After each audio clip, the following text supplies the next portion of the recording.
When I talk with students, it's just talking about how do you know when you have consent?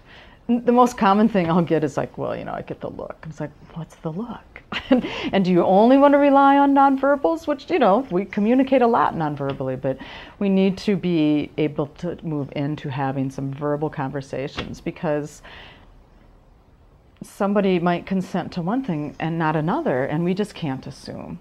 Part of it's just conversation, and that's hard when you're 18. It's hard at any age. So I think we live in the United States in a society where sex is everywhere. It sells things. It's, we make jokes about it. I guess I wouldn't call pornography sex, but that's available all over the place.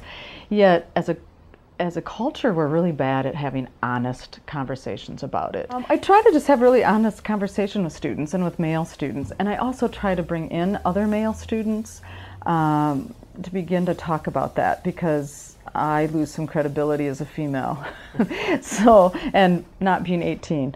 But I think it's looking at and challenging some of that, stereotypic gender role kind of stuff and saying, is that what you want even? And I think people get caught up in it and don't say anything to stop it because they're afraid of the repercussions, but that's the very thing we have to do to change the culture. Since 1992, St. Cloud State has had some kind of mandatory requirement for our new entering students on sexual violence prevention.